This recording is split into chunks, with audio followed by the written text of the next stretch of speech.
Hello दोस्तों, नमस्कार, जय द्वारकाधीश। तो आज આપણે મરચીમાં દવાનો સ્પ્રે ચાલુ કરી દીધો છે અને દવામાં આપણે મોનોકોટો અને પ્રોક્લેમ છાંટીએ છે, કારણ કે એમાં મોંઘી દવા છાંટીને આપણે બહુ પ્રયોગ કર્યા, રિઝલ્ટ કંઈ મળ્યું નહીં આપણને.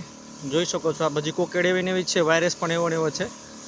તો હવે થાકી ગયા છીએ એગ્રોવાળાની વાતો માનીને પણ. અને ટોટલ કહેવાય ને કે ઘણી દવા પ્રયોગમાં લીધી પણ આ વાયરસ ગયો જ નથી. આપ જોઈ શકો છો, આ બધી કોકેડ જ છે. આ જો આ બધી કોકેડ જ છે.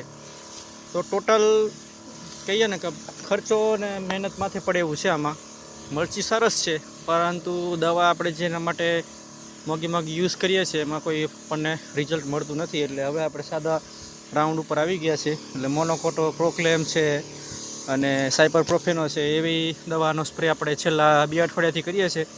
કારણ કે રિઝલ્ટ કંઈ મળે નહીં, ખોટી મોંઘી દવા આપણે વાપરવી એના કરતાં આપણે હવે આપણી રેગ્યુલર રીત હતી પહેલાં, એવી રીતના ફરવા રાઉન્ડ પર આપણે આવી ગયા છે. મરચું મબલક છે, પરંતુ વાયરસના કારણે આપણે હેરાન થયા છીએ ઘણા સમયથી. ને આ આજુબાજુના તમામ ખેડૂતો પણ વાયરસથી અત્યારે હેરાન થયા છે. જોઈ શકો છો, આ કોકેડ જ જતી જ નથી.